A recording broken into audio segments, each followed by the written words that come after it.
মা ছেলেকে চিরকালের জন্য আলাদা করে দেওয়ার দায়ে এবার কুসুমকে ঠাটিয়ে এক চড় মেরে কুসুমের গলা টিপে ধরলো, রাগে ক্ষোভে ফেটে পড়ে আয়ুষ। বন্ধুরা, ভিডিওতে লাইক দিয়ে দেখতে থাকুন। যে মুহূর্তে কিনা কুসুম আয়ুষের কাছে সাফাই দিয়ে যখন কিনা বলতে থাকে যে ছোটো সাহেব আপনি তো অন্তত আমার কোনো কথা বোঝার চেষ্টা করুন, ঠিক সেই মুহূর্তে আয়ুষ কুসুমের কোনো রকম কোনো কথা না শুনে কুসুমকে ঠাটিয়ে এক চড় মেরে বলতে থাকে যে ইচ্ছে তো করছে তোমাকে এক্ষুনি গলা টিপে আমি মেরে ফেলি, তোমার গলা থেকে একটা আওয়াজ আমি শুনতে চাই না কুসুম, কারণ আমার মনে হচ্ছে যে আমার জীবনে সব থেকে চরমতম শত্রু হলো গিয়ে তুমি, কারণ তুমি যদি আমার শত্রু না হতে, না তুমি যদি আমার শুভাকাঙ্ক্ষী হতে, তাহলে তুমি হয়তো এরকম ঘটনা ঘটিয়ে আমার মায়ের কাছ থেকে আমাকে চিরকালের জন্য তুমি আলাদা করে দিতে পারতে না। ঠিক সেই মুহূর্তে কুসুম যখন বলতে থাকে যে আমি তো সবটা আপনাদের মঙ্গলের কথা ভেবে এবং এই বাড়ির কথা ভেবেই আমি করেছিলাম, ঠিক সেই মুহূর্তে কুসুম যখন একের পর এক সাফাই দিতে থাকে, নিজের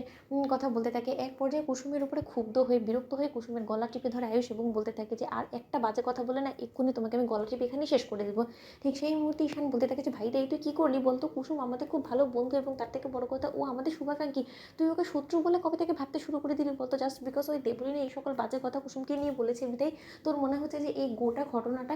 প্রেস মিডিয়া ডাকি ইন্টারভিউ করা থেকে শুরু করে সবটার পেছনে শুধুমাত্র কুসুম ছিল না? আরে ভাইটা না, তোর ভুল ধারণা ভেঙে দিই আমি, এই সমস্তটা আমরা সকলে মিলেই জানতাম এবং আমাদের সকলের সাই কুসুম এই কাজটা করেছে এবং তার থেকেও বড় কথা এই সমস্ত প্ল্যানের মধ্যে সব থেকে প্রধান যে ছিল সে হলো গিয়ে বাবা থাকতেই আমরা সবটা করেছি, কিন্তু তার মাঝখানে তুই এরকম করে শুধুমাত্র কুসুমকে শাস্তি দিলি, কুসুমের গায়ে হাত তুলি ভাই, এটা করে কিন্তু তুই আমাদের সকলকে কুসুমের কাছে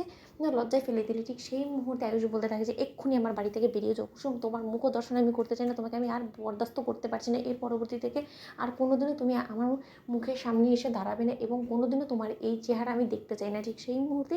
কুসুম যখন বলতে থাকে যে ছোটো সাহেব আজকে আপনি আমাকে ভুল বুঝে যে কারণে আমার গায়ে হাত তুললেন, একদিন এর জন্য আপনাকে আফসোস করতে হবে, কিন্তু তার শর্ত আপনি আমাকে নির্লজ্জ ভাবেন বা যাই ভাবুন না কেন, কিন্তু তার শর্ত আপনাদের মা ছেলের এই কষ্ট এই দূরত্ব আমি মেটাবই, সেটা যে করেই হোক না কেন, সেটা দূরে থেকে হলেও আমি অবশ্যই করে দেখাবো। কারণ এই গাঙ্গুলি পরিবারের উপরে যতবার ঝড়ঝাপটা আসবে ততবার এই গাঙ্গুলি পরিবারের ঝড়ঝাপটা রুখে দাঁড়াবে এই কুসুম। অন্যদিকে এই কথা বলা মাত্রই যখন কিনা কুসুম বাড়ি থেকে চলে যাওয়া মাত্রই যখন কিনা আয়ুষকে ঈশান বলতে থাকে যে ভাইদা তুই আজকে যেটা করলে এর পরবর্তীতে তোকে চিরকাল আফসোস করতে হবে যে আমাদের কুসুমের মতন এরকম শুভাকাঙ্ক্ষী যে কিনা সবসময় আমাদের ভালো চাই সেই মানুষটাকে তুই হারালি চিরকালের জন্য। অন্যদিকে আয়ুষ বলতে থাকে যে তোর সব থেকে বেশি যখন এত আফসোস হচ্ছে তাহলে তুই বরঞ্চ ওর সঙ্গে গিয়ে সম্পর্ক রাখ না। ও নিজেকে কী মনে করে বলতো ঈশান, ও সামান্য একটা এই বাড়িতে কাজের মেয়ে ছাড়া কোনো কিছু না, ও কাজের মেয়ের পদবিটা যদি ওর থেকে আমরা নিয়ে নিই না তাহলে এছাড়া ওর অস্তিত্ব কিচ্ছু নেই। ঠিক সেই মুহূর্তে এই কথাটা যখন দীপালি শুনে ফেলে তার পর মুহূর্তেই দীপালি কুসুমের কাছে গিয়ে কুসুমের কান্না থামাতে গিয়ে বলতে থাকে যে কুসুম তুই জানিস তুই চলে আসার পর